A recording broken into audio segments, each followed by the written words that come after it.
So let us start with the new video, that is NR taxation का जो है वो अपना second part, that is chapter 12 जो कंपलसरी है। चैप्टर 12 12 ये तो अपन ने खत्म कर दिया, अब चैप्टर 12 खत्म करेंगे। तो इसमें है ना तीन चीजें हैं। So it is special rates of tax for NR और foreign company, tax rates on interest dividend royal FTS, वो 115 ए में होता है। तो ये अपने 115 ए पढ़ रहा है। सो पहले तो अपन 115 ए पढ़ेंगे। तो पहले तो अपन इंटरेस्ट का देख लेते हैं। सो tax rate on interest and dividend.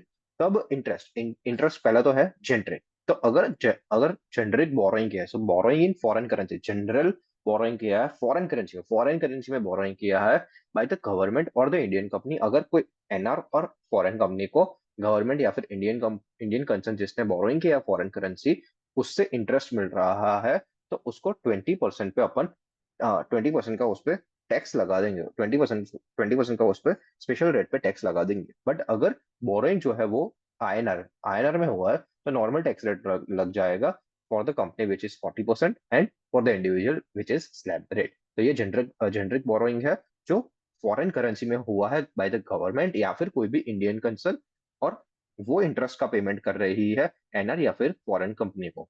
ना स्पेसिफिक में है 194 एलबी, 194 एलसी और 194 एलडी। अब 194 एलडी क्या है? तो बोरोइंग तो लोन दिया है नोटिफाइड इंफ्रास्ट्रक्चर डेट फंड को दिया है। तो उसमें 5% का इंटरेस्ट लग जाएगा। तो 5% का अपन को इंटरेस्ट लग जाए, इंटरेस्ट का 5% का टैक्स लग जाएगा, और इस पे ही इसी रेट पे टीडीएस कट जाएगा। सो जिस रेट पे टैक्स आ जाएगा उसी रेट पे वो उसका काटा जाएगा। सो काटा जाएगा और टैक्स आ जाएगा, वो दोनों ही सेम रेट हो जाती है 194 एलबी। ना सेकंड है नॉन रेसिडेंट और फॉरेन कंपनी को इंडियन कंपनी या फिर बिजनेस ट्रस्ट को लोन दिया है और उनसे इंटरेस्ट मिल रहा है। इंडियन कंपनी या फिर बिजनेस ट्रस्ट को दिया है और उनसे इंटरेस्ट मिल रहा है, तो भी 5% पे ही अपन को 5% पे ही वो भी टैक्सेबल हो जाएगा, और उतने ही रेट पे अपन को टीडीएस काटना का हो जाएगा। और ये है बिफोर 1/7/2023। और और ये जो है वो स्पेसिफिक एक लोन एग्रीमेंट के थ्रू होना चाहिए। सो स्पेसिफिक लोन एग्रीमेंट के थ्रू होना चाहिए। So interest from Indian company और business trust on money borrowed by them in foreign currency under loan agreement made on or before 36,000 before 1/7/2023। तो ये 5%, और अगर आफ्टर 1/7/2023 है तो 20% लग जाएगा। अब अगर आईएफएससी में रूपी डिनोमिनेटेड बॉन्ड है, तो 1/7/2023 के पहले 4% पे टैक्स आ जाता था, बट अब 9% पे टैक्स आ जाता है ना। 194 एलडी, तो ये 194 एलडी स्पेसिफिक किसके लिए है? Foreign institutional buyer, foreign institutional investor और क्वालिफाइड इंस्टीट्यूशनल इन्वेस्टर्स। तो फॉरेन इंस्टीट्यूशनल इन्वेस्टर्स और क्वालिफाइड फाइनेंशियल फॉरेन इंस्टीट्यूशंस उसके लिए है।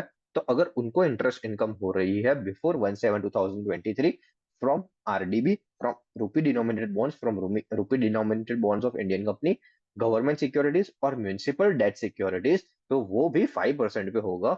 और अगर बिफोर है और अगर आफ्टर 1/7/2023 है, तो वो 20% पे चला जाएगा। तो एकदम सिंपल है, borrowing in foreign currency government या फिर इंडियन कंपनी करती है तो वो 20% पे, बाकी सब चीजें यहाँ पे 5% है।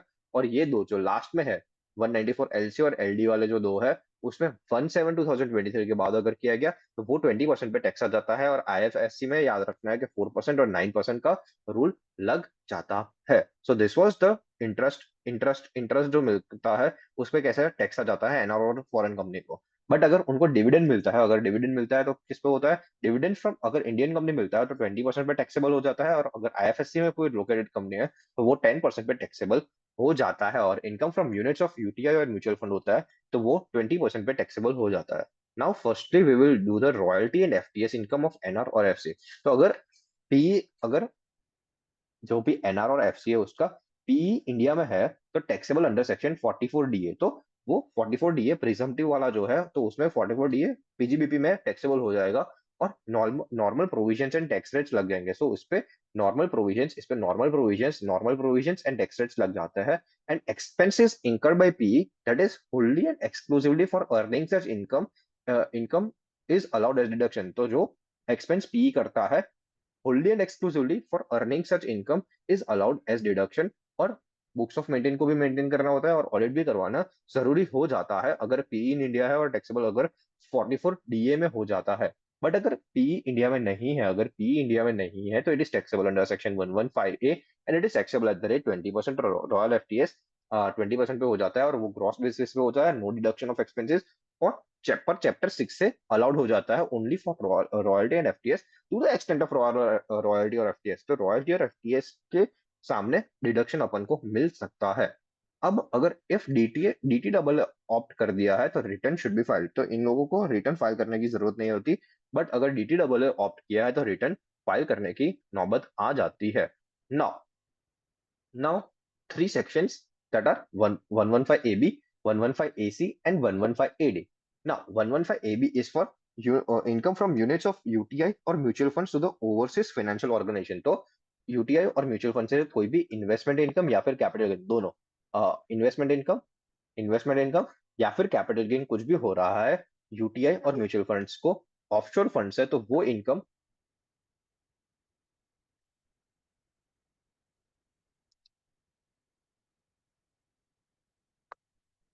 हाँ, तो अगर 115AB UTI mutual funds offshore fund और वहां से कोई इनकम और एलटीसीजी हो रहा है तो वो 10% पे टैक्सेबल हो जाता है। तो वो 10% पे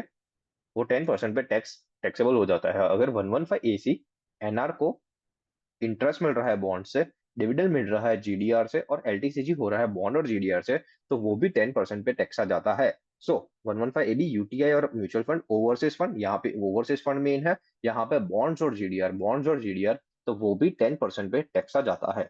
now 115AD it is income of foreign institutional investor. Now we will see income from foreign institutional investor. तो एफआईआई का क्या होता है, तो इसमें ब्रॉड कैटेगरी है, तो बहुत सारे है। तो पहले तो है interest on securities other than 115A।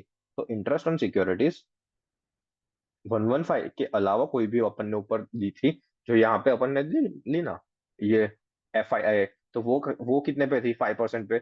But अब वो 20% पे हो जाती है। और अगर,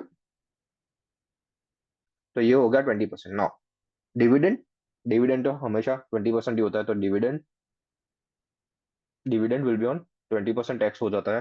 फिर एसटीसीजी अंडर सेक्शन 111 है 15%। एसटीसीजी 111A वाला वो तो 15% पे ही होता है। फिर STCG on other securities, STCG other securities, तो वो अपना आ जाता है 30% पे। फिर फिर अगर एलटीसीजी लिया 112A में, तो up to rupees 1 lakh exempt, 1 lakh exempt, और उसके